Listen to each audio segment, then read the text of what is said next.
Welcome back. There's a thing that we can do to dramatically increase our punching power.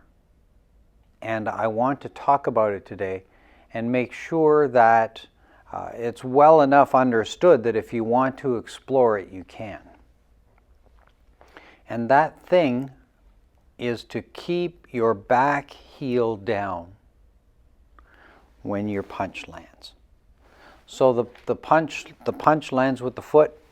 Yep, there it is. But that back heel has to be planted. That's to say, if when this lands, this heel comes up, there's going to be trouble. So when we step, we want to make sure that that back heel is locked into position. So if we encounter some heavy pressure against our fist, it can get redirected into the ground.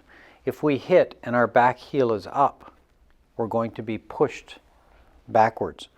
Now, some people will say, well, I can get a lot of power with my back heel up, and that's true. But what we have to do is look at the whole mechanical situation. And those people who push with their heel up, they have a lot of upper body forward pressure. And while that might give forward pressure, it's also very risky, especially in a fight. So we want to keep that back heel down and keep our hands forward and keep our head back. So this is an important part of that particular thing. So if I can borrow, let me borrow, Monte actually is pretty good for this one.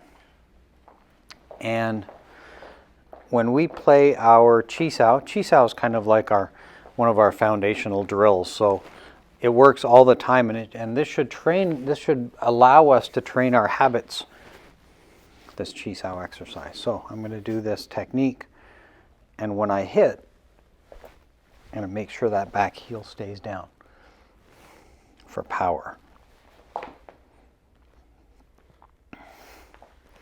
So all the techniques we play, make sure that back heel is down for power, for pressure.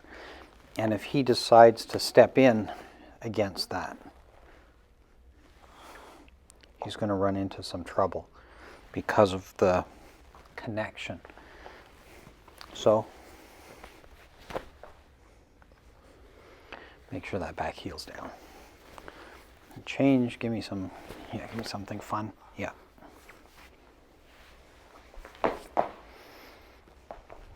So we want to make sure that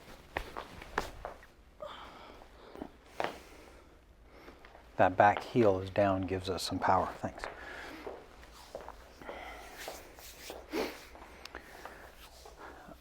When we do this, also if we're talking about power, one of the things we don't want to do is, we don't want to lift that up, but we don't want to have our feet too close together. If our feet are too close together, our base of support is smaller, and it's easy for us to be pushed backwards.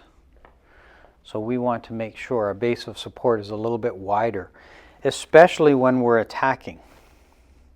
We can have a stance that kind of hedges on that front foot, hedges. It's light so it can kick, it's light so it can avoid sweeps. But when it's time to attack, and we have a good line and the conditions are right to attack, then it's not risky to take a more aggressive, longer stance. So it's kind of conditional. When the conditions are right, we can be more aggressive. When the conditions are not so favorable, then we'll want to hedge a little bit or maybe kick. So we just want to keep an eye on that type of stuff. That's all I wanted to say about keeping the back foot down for power for this lesson. Once again, I thank you all for watching. I look forward to seeing you again. Until then, bye for now.